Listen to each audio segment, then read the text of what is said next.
I've been stuck trying to beat my personal best for 2 years. So this year, I'm gonna build this scientifically perfect training plan to finally break it. So in this video, I'm gonna walk you through the 5 steps I use and the reasoning behind it, so you can do the same or just laugh at me because you think it's that bad. My name is Nicklas, I have a bachelor's degree in sports science, I'm a certified physiotherapist, and I'm a former professional triathlete. So let's just get straight to it with step number 1. Alright, so according to a scientific review that looked into what the best runners in the world does, most of them go from least specific training, or general training, to most specific training as they move closer to their race. So the first thing that we need to figure out is what race we're gonna do and when we're gonna do it. For me, it's gonna be a half marathon, but for you, it could be something else.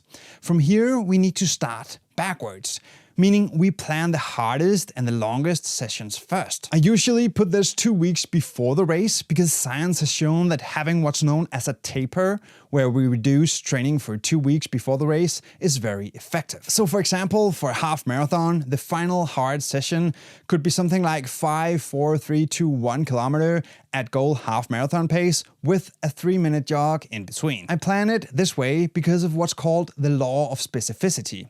And it basically says that if we want to get good at a thing, doing that thing is what matters most. And to be honest, it really just makes sense. Like, if I want to get good at running a half marathon at a certain speed, I have to train at that speed. This will help me get the exact muscle fibers to fire and the exact fatigue that is going to build up in my system when I'll do my race. Which brings me to step number 2. Choose how to progress your training. From here, we need to figure out how we're going to progress our training. So basically, we know that to get better, we need to train harder or longer over time. So first, we're going to see how long there actually is until race day. So I have 20 weeks. From here, there are 2 ways to go about progressing. And if you get this wrong, you either peak too early or you show up undercooked. First, we got what's called linear periodization, where you start by building mileage at an easy pace and then move on to training less but harder. Second, we got a non-linear or mixed periodization, where we go from least specific to most specific. If it sounds confusing, then don't worry, I'll make it simple. For this plan, I'm gonna do a mixed periodization. So I start by planning my most specific session, the 5, 4, 3, 2, 1 kilometer we just talked about. From here, I want to come at that session from 2 different sides, an endurance side and a speed side.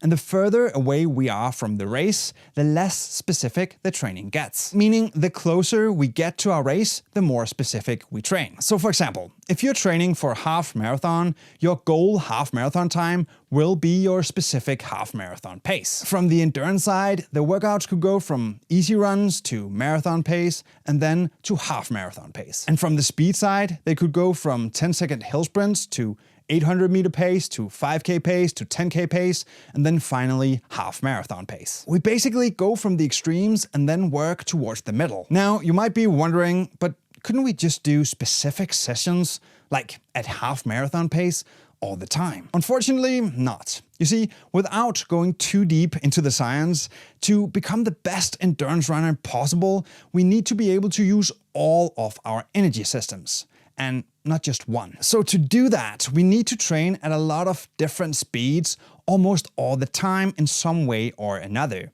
It's just what we do most of that changes as we get closer to race day. Which brings me to step number 3. Planning our other key workouts. So according to the research, most world-class coaches divide their training in 3 or 4 phases, depending on whether you call tapering a phase or not. It differs what they call them, but I like to call them the base, the build, and the peak phase, and then finally the taper phase. So the question is, how long should we spend in each phase? And as always, the annoying answer is that it depends on who you are and how much time you have. You see, the more experienced you are, the less time you need in the base phase. And the more inexperienced you are, the more time you need in the base phase. As a general rule of thumb, I would say at least 2 weeks and at maximum 16 weeks for a very long phase. But there's no science that I know of to support exactly how long to stay in each. Now, I'm an experienced runner and I have 20 weeks till my race, so I'm gonna do 4 weeks in the base phase, 8 weeks in the build phase, and 8 weeks in the peak phase, with the final 2 weeks being a taper. In the base phase, I want to train general endurance and general speed. So my key workout on the speed side might be 10 times 10 seconds hill sprints with a 3-minute recovery in between. And my key workout on the endurance side might be 2 hours easy with the final 30 minutes in marathon pace. So I plot those in the final week of my base phase. Then I might add a short 40 times 5 minutes at half marathon pace just to prime my body for the work to come. I also plot that in there. And then I just work backwards. So for example, for the 10 times 10 seconds hill sprints, I might do 8 the week before, 6 the week before that, and 4 the week before that. There is 1,000,001 ways to do this, but you get the idea. Now, what about all the other workouts? Research has shown that either a pyramidal or a polarized training intensity distribution works best for most runners. So what does that mean? Well, it means that about 80% of our training should be easy and only 15 to 20% should be hard. So I've just planned 3 workouts with hard work, meaning most of the rest of my training will probably just be easy miles. Something between truly easy and zone 2. I'll also make sure to have easier days between my hard training to make sure that I recover between workouts. Remember, training is just the stressor. Recovery is when we get the actual adaptation. So moving on to the build phase, I want workouts that are closer to my race pace, but not quite there yet. So my key speed session might be 3K at 10K pace, 2K at 5K pace, and 1K at 3K pace with a 3-minute break in between. And my key endurance session might be 90 minutes at marathon pace.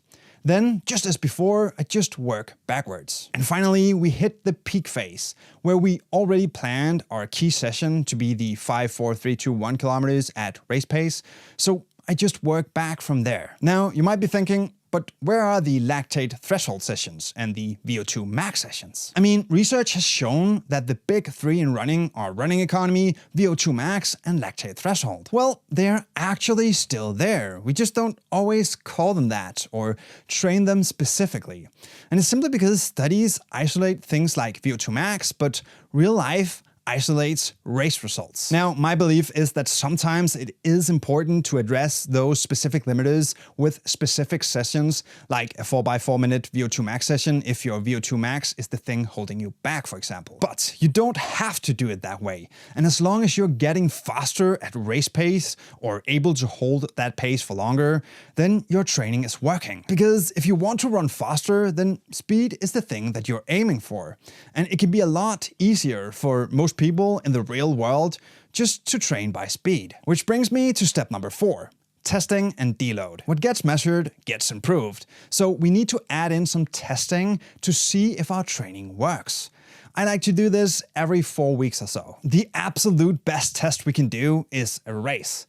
But since we can't handle the load of longer races, doing a full marathon every 4 weeks is probably not the best idea. So this is where things like lactate testing can come in handy. But if you don't have access to lactate testing like most normal people, then simply going to the track and doing the same session every 4 to 6 weeks or so will help you get an idea of how things are going. Personally, I like to do a 30-minute test for long distance because it's short enough that we can actually do it every 4 weeks and long enough that we can actually see a response. If we are able to run faster with a lower heart rate or lower lactate or with a better feeling for those 30 minutes, then we've probably improved. But you can do it any way you like. The most important thing is doing some form of testing so that we can adjust in time if things are not moving in the right direction. During these test weeks, I also do what's called a deload.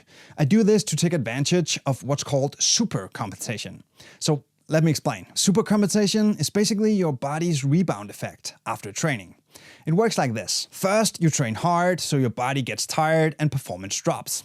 Then you recover and your body doesn't just return to normal. It bounces back stronger than before. That's supercompensation. It's basically your body going, man, that was tough. I better adapt so I can handle it better the next time. This is why you can sometimes feel incredible when you go for a run after just a couple of days off. And this is where less training actually make you faster. But to really take advantage of supercompensation, we need to recover strategically, both in the short term, like from day to day, and in the long term, so from week to week and even year to year. That's why I like to add these deload weeks where we cut training back by about 30 to 50%. We keep the hard stuff, but just run less. Deloads are also great to avoid burnout, injuries, overtraining, and what's called relative energy deficiency in sports, or RED-S. Which brings me to step number 5. Adding the final stuff. So research has shown that jumping, also known as plyometric training, and heavy strength training can make you run faster. So I like to add 2 strength sessions following a similar periodization approach, going from least specific to most specific. If you want my complete strength training plan, you can find it in the description. The last thing we add is the taper, where we reduce the training leading into the race to get fresh and peak on race day. So how long should the taper be? Well, according to a meta-analysis on tapering, up to 21 days of less volume was effective, with 8 to 14 days showing the best improvements. And reducing our training with 41 to 60% seems to be the most effective.